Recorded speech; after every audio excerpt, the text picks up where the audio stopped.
Welcome to this episode of Red Bandy Outdoors. We're out on the river today. It's early February. Very nice day, probably fishing like late March in these conditions. We're going to break down a trout run for you. If we have time, maybe we'll do two. Go through the progressions of what I use, how I use it, why I choose it, and how I cover the water to make sure I feel I've done everything I could to catch a trout in that run. So if that's what you want to learn today, if that's what you want to see, you're in the right place. This is Red Bandy Outdoors. I'm Scott, fish biologist turned YouTuber, living the dream, being the star of my own fishing show on TV. It's my job to show you how to get into fish confidently, quickly, and cost effectively, and that's what we're going to do today. We're going to start with the Fish Finder jig. This is a new color for 2026 from VMC. I'll put up some pictures of the nice tie. It's the Fruit Punch.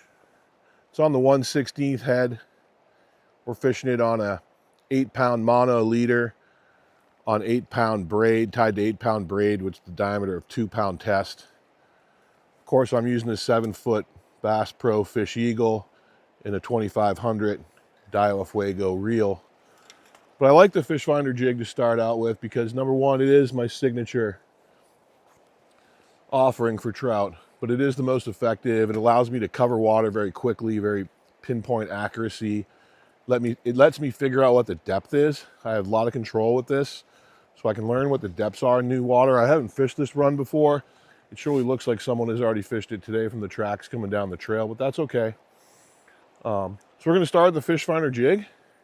Stick with me. I'm going to work my way up, along the bank here real close, and then get out to more of that broken water and try to get up to the boulders you can see there.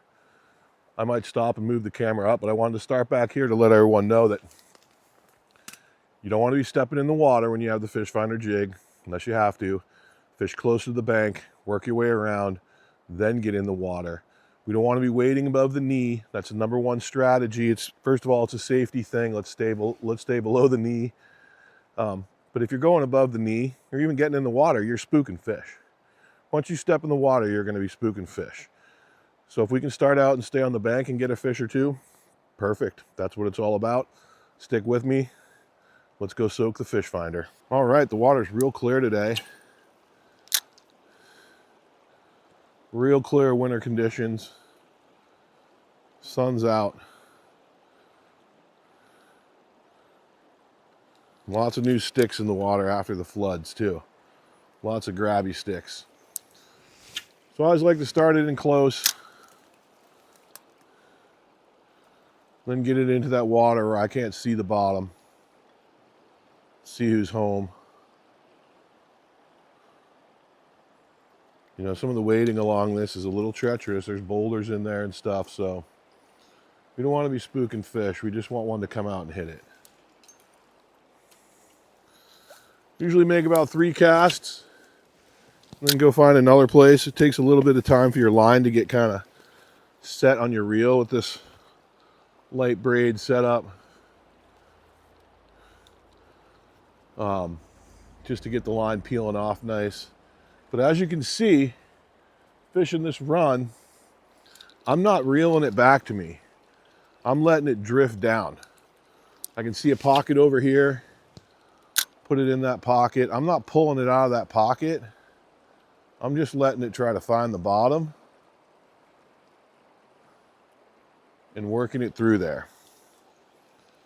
I don't want to cast it way over there and just immediately reel it back, right? So I just work up the pocket like this, trying to show that to as many fish as possible. You know, in here I got to kind of dance it back to me because there's slack. You know, we'll hit that pocket a little better when we stand in the water, but we're not jumping in the water just yet. We can cast about 50, 60 feet out there and feel it tapping.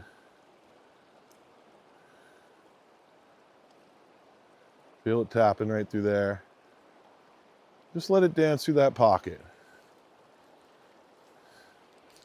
You know, it's most likely this is a nice easy run. This was fished today already once with some flies.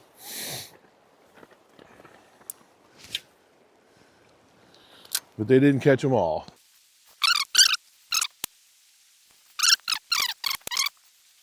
I'm just letting the feathers work, right? I'm just letting the finesse elements of this jig work, making sure it's not wrapped on the hook, and just trying to hit as many of these seams as I can.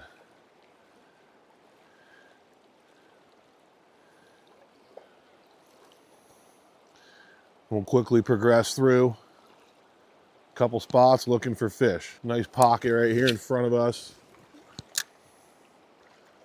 All right, last cast, and I'll back out. Go get the other rod.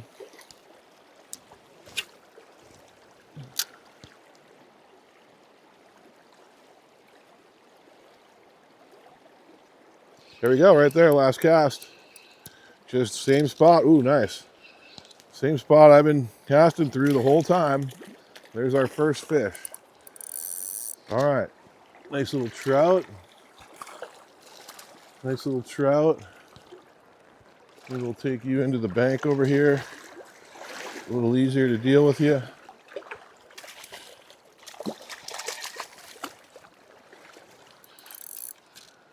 All right, not bad. Keep this guy in the water.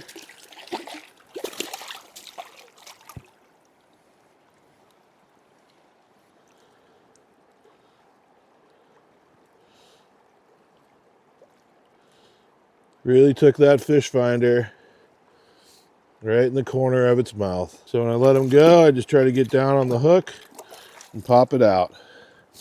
Took the camera off there, the GoPro, to get a couple pics. So you'll probably just see the pics and hear me talking because I had the GoPro all in my hand.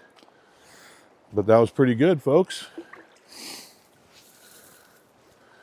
First technique worked. Right here, the fish finder. Very, very, very light finesse. We did that in 20 minutes. I'm going to stop it here and we'll go to the second technique. All right. You saw, took about 20 minutes. A little bit longer than I would have liked. So we'll figure out how to get that video trimmed down. But it took 20 minutes on the fruit punch. We worked it up that riffle. We were just above that tree up there. You can see right out in here. Right out in here is where we got him. We actually passed over that fish a couple times before we caught it with the fish finder. We had one other grab and a maybe, and then I said last cast, you'll see it on the video, and I got that guy. It's about a 13-inch red band trout. So now we're going to switch to the second technique and see if there's anything else in there. This will go a little slower, but we'll go up to the top and fish it where there's a little bit more current in those boulders. But the second technique is the Euro nymph technique. This allows me to slow down, allows me to really pinpoint and show fish what they're really looking for, which is a big stone fly. This is my jig stone, tied on Northland's gumball jig head in the Fire Tiger paint. And then of course, like I've shown you before, I run that up about 15 inches to a swivel, number 4 barrel swivel. And then any fly you like. Today I'm using the San Juan worm in pink. Trout like pink worms. I'm gonna see if that's true. I'll put on for my second fly on there. If I want to change that, I'll put on another rubber leg stone that looks just like this guy right here, but it's the unweighted rubber leg stone. So this is my second rig in the progression. When I come all the way down here to the river and I pick a run that no one else is fishing or the people have left, I want to make sure I work it. And when I'm working it, I want to go through it with at least 2 different things, 3 different flies, 4 different patterns. So however you want to look at it. I just don't want to all the time go out and just pitch the fish finder jig in every spot. I want to make sure that I know that my skills are good, my patterns are yummy. And so there's more fish in this run. Let's go see if we can catch another one. We're going to Euro nymph this. So stick with me and I'll teach you how to do that. So let's ease on out here. This inside It is fast enough, there's no doubt. We could actually work down here to where we didn't bother. See if there's a easy wade here. Definitely large boulders. I don't like really going over the knee. But let's see if right through here in this gut out in front of us, the gut of this run, now you can see how those work, hopefully. They drift real nice through there. And with that swivel, you know, they should stay separated. Again, you can feel the bottom right off the bat. Just give it a little dance up from the bottom. We're going to work down the run. Should probably turn the camera here. It's just picking up the sound. We're fishing this run out in front of us. We're down in the bottom, you can feel it. A little stuck there. Tapping right along. Just Euro nymphing those two flies. Now what's Euro nymphing? Think of it as contact nymphing. You're in contact with this fly right here the whole time. And it's drifting through our little pink worm. So I don't need to really cast that far, but it just looks fun to get out there where I haven't touched. It's working real good. And I'm just in contact with that fly. I'm feeling everything that it's doing. Just stuck to the bottom slightly, tapping. And it's drifting my fly through there, right? Still feel it, and then it kicks up. It's like the drop shot rig, but the bottom thing that you're feeling is your fly. So when you feel your fly hit the bottom, I think it's prudent to just pop it up about a foot or 2 feet and let it ride in that 1 to 2 foot zone. You know, there it hit the bottom. There it hit the bottom. Ooh. You know, so just keep it dancing along in that zone of 1 to 2 feet off the bottom. Remember, the fish are looking up, not down.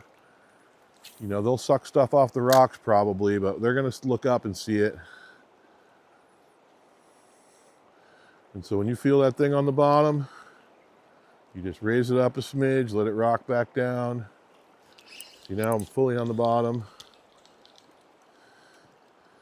So you want to be as direct in contact as possible with it.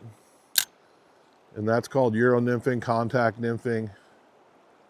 You know, they're all slightly different, I think, if you were to talk to the pros, but we just want to feel that jig work. It's a big stonefly bouncing down the bottom with a green head. And his buddy, the pink worm, is just hovering above like a little helicopter. So we're going to work this run like we just did. Ooh, a little tappy on the bottom. You don't really know each tap if it's going to be a fish or what. But it's good to know you're on the bottom.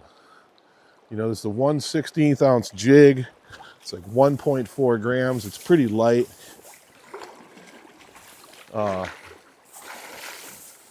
Cast well on this setup, more than what you need to fish any stream with trout. Obviously, this is a giant river. I'm casting easily 70 feet with that and letting it work. And so we'll work back through here and see if we can find one. And then we'll move down to another run and do the same thing.